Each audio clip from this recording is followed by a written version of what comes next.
Alors, on va vous parler aujourd'hui de pérégrination et de badaudage, des avantages et des limites d'un environnement de réseautage social éducatif, mais fermé, un environnement de réseautage social de type Closed Gated Community.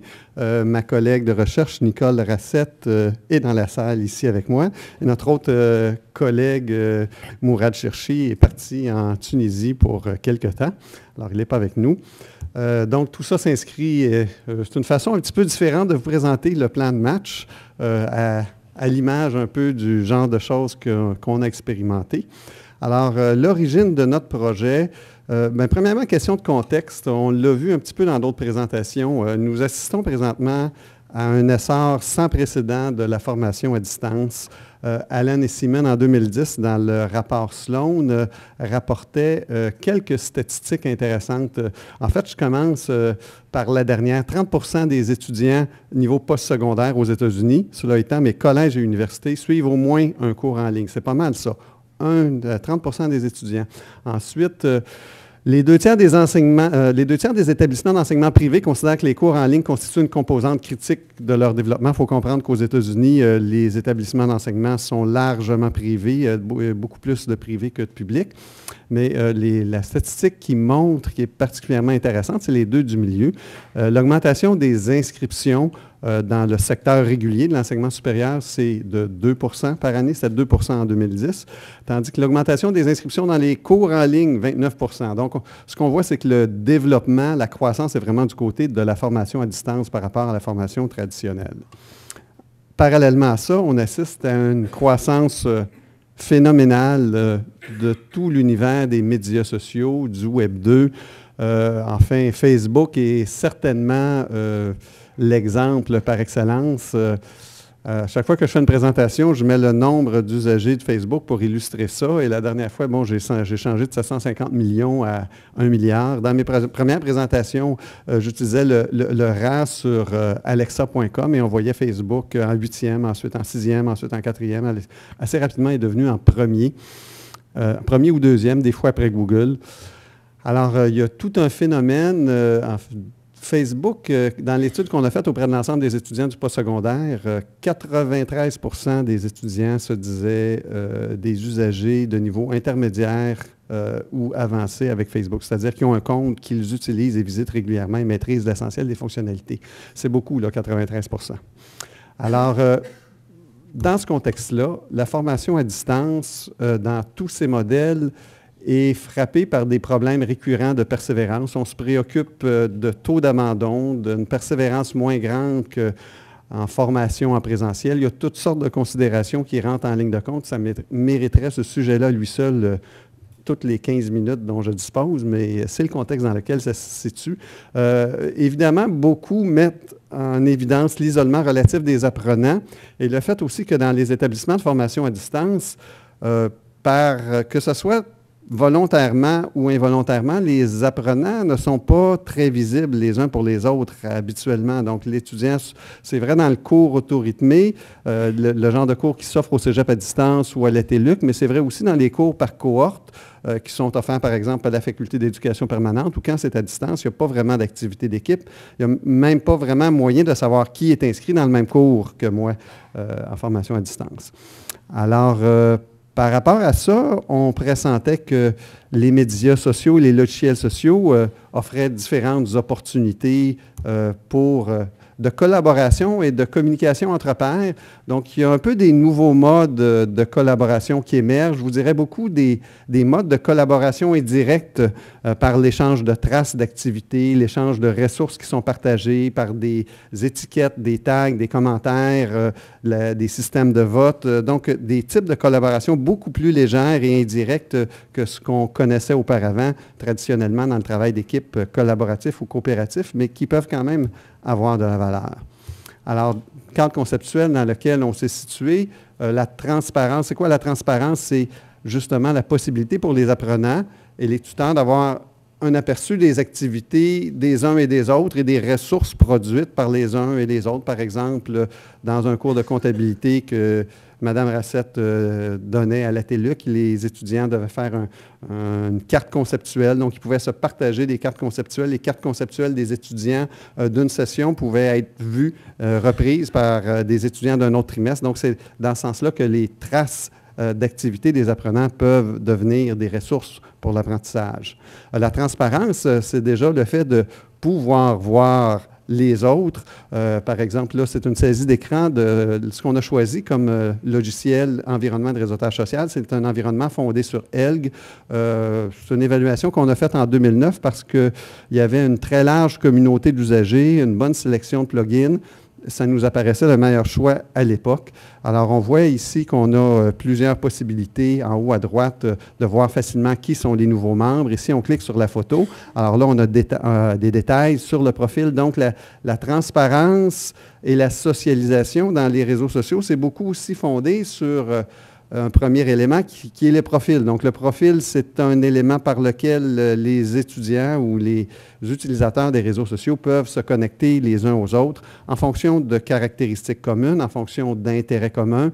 Et on voyait, ça peut être toutes sortes de facteurs. Les gens peuvent se regrouper par proximité géographique, par groupe d'âge.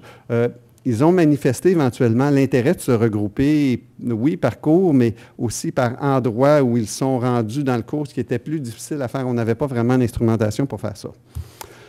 Bon, la socialisation, je n'irai pas trop loin dans les considérations théoriques, mais évidemment, les éléments, le genre de socialisation qu'on retrouve dans les réseaux sociaux numériques, ce n'est pas tout le processus de socialisation qu'on va retrouver dans les théories sur le capital social, mais c'est un peu les premières phases du processus par lequel on établit des contacts. Ça va être plus typiquement aussi des contacts qu'on va qualifier de faibles, weak tie, on dit en anglais.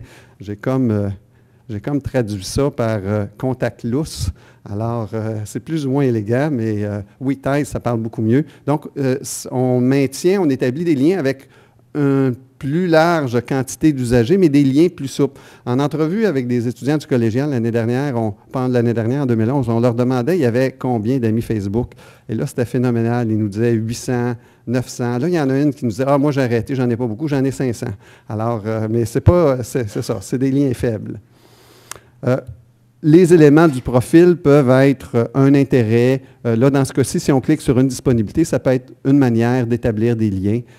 Il y avait différents outils disponibles dans le logiciel social.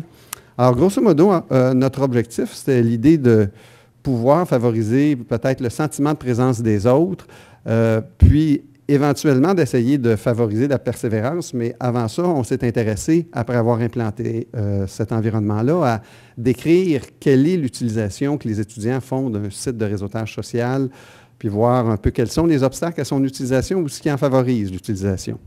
Alors, la méthodologie qu'on a utilisée, c'est une méthodologie de Design-Based Research qui est schématisée ici, qui présente certaines caractéristiques semblables à la recherche-action, dans le sens qu'il y a différentes itérations, il y a une collecte de données à chacune des itérations. Je vous dirais que la collecte de données est beaucoup plus systématique. Donc, on collecte des données quantitatives, qualitatives à chacune des itérations. On a appliqué ce modèle-là pour une composante qui était l'utilisation de la visioconférence. Et l'idée, c'est qu'on évalue les résultats de chacune des itérations dans le but d'apporter des modifications à la suivante pour essayer d'avoir un succès plus grand. Je vous dirais que c'est un modèle qui a très, très bien fonctionné dans le cas de la visioconférence. Et en fait, nous, dans notre cas, ce que je vous présente aujourd'hui, les 4 itérations étaient, en fait, il y en a eu une première au cégep à distance, puis 3 autres qui étaient quasiment simultanées. Donc, on n'a pas vraiment eu le temps de faire l'analyse des données. Fait qu'on a fait l'analyse plutôt globale, mais l'idée, c'est que les résultats nous alimentent pour la prochaine qu'on voudra faire. Donc, on a analysé un certain nombre de traces. On a aussi fait 38 entrevues téléphoniques semi-dirigées avec des étudiants. Quelques résultats. Pour commencer, par rapport au nombre de connexions à l'environnement de réseautage social par établissement. Je vous invite à regarder un peu la dernière colonne. Alors, parmi l'ensemble des personnes inscrites, je vous dirais qu'en fait, il y a 60 % qui ne se sont jamais connectés. Alors, nous, les chercheurs, ça nous a déçus un peu parce qu'on se disait qu'on s'attendait à davantage, mais en même temps, on ne s'attendait pas à ce que 75 ou 100 % des étudiants se connectent. Je vous dirais peut-être qu'on s'attendait à ce que 40-50% des étudiants se connectent. Mais en même temps, ce 60%-là, il est assez cohérent avec ce que les étudiants nous ont déclaré dans un sondage qu'on avait réalisé l'année précédente, où on avait environ 35% des étudiants qui se disaient intéressés ou très intéressés à avoir des contacts avec leur pairs. On voit aussi à peu près 26,6% qui ont une ou deux, entre 1 et 5 connexions, puis le nombre de connecteurs fréquents est relativement peu élevé, entre 12 et 13%. Alors, on a interrogé les étudiants en entrevue sur quels étaient les obstacles à la participation à l'environnement de réseautage. Le premier obstacle, c'est le manque de participation des autres étudiants. Alors ça, c'est un problème classique dans l'univers des médias sociaux. C'est le problème du cold start ou du démarrage à froid, ou encore le problème de la saucisse à grade. Plus elle est fraîche, plus on en mange, plus elle est fraîche. Mais ça fonctionne aussi dans l'autre sens, c'est-à-dire la vieille saucisse, on n'a pas tendance à la manger, puis s'il n'y en a pas beaucoup dans l'étalage, on n'a pas beaucoup confiance que c'est un bon magasin pour acheter de la saucisse. Donc, implanter un réseau social qui fonctionne à partir d'un niveau d'activité faible, où on n'a pas beaucoup de ressources, pas beaucoup d'utilisateurs, pas beaucoup d'activités, c'est difficile, c'est ça qui est le problème du démarrage à froid. Donc, et là, on peut mettre ça aussi en lien avec une espèce de phénomène de lèche-vitrine numérique. En fait, on en a, le quart des usagers ont quand même la curiosité de venir voir ce qui se passe. Ils se connectent entre 1 et 5 fois. Donc, ils se connectent, ils visitent un peu. Bon, certains juste une fois, d'autres 2 fois, d'autres 3 ou 4 ou 5.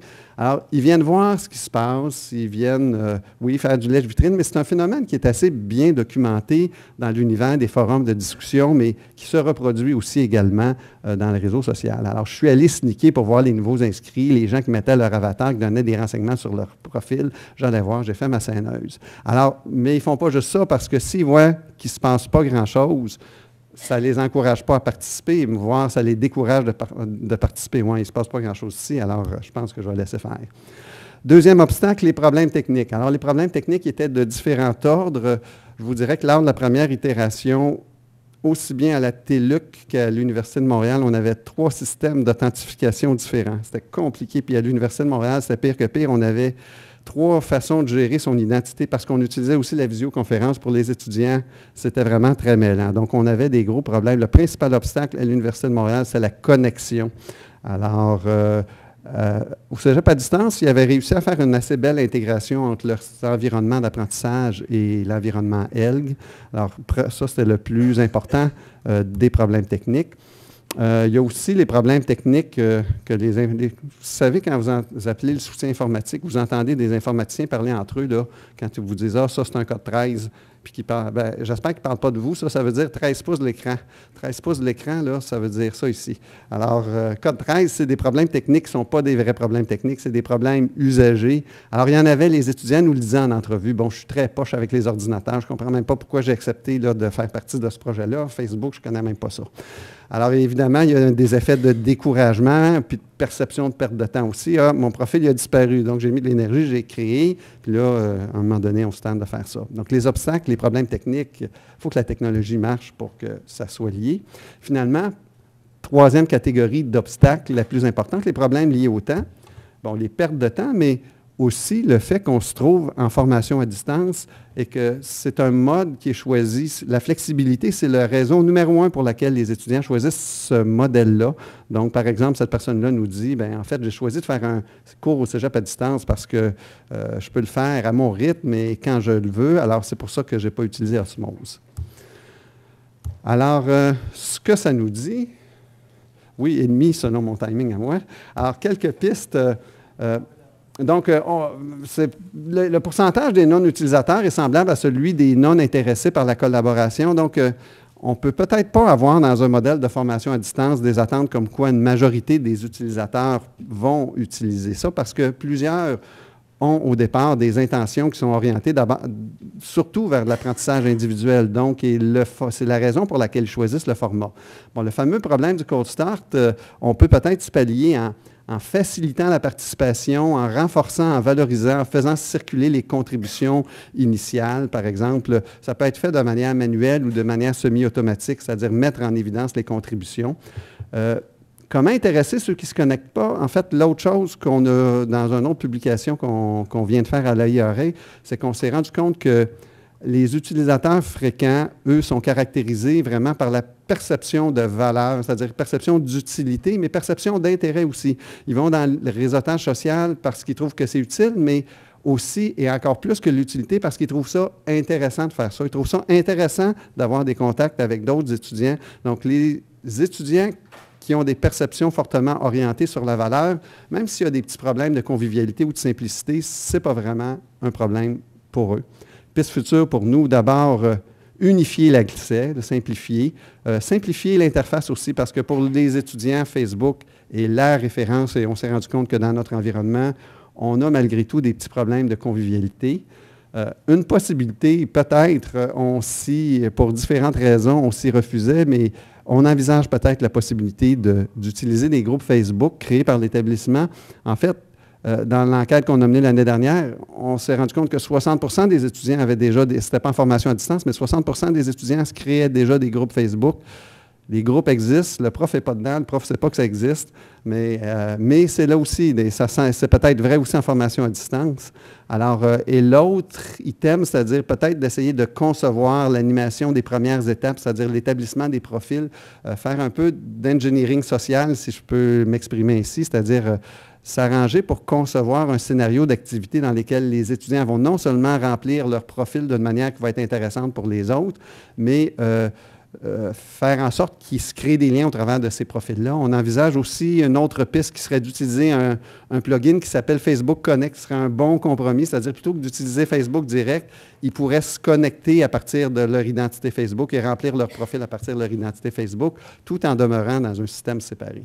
Alors voilà, je vous remercie.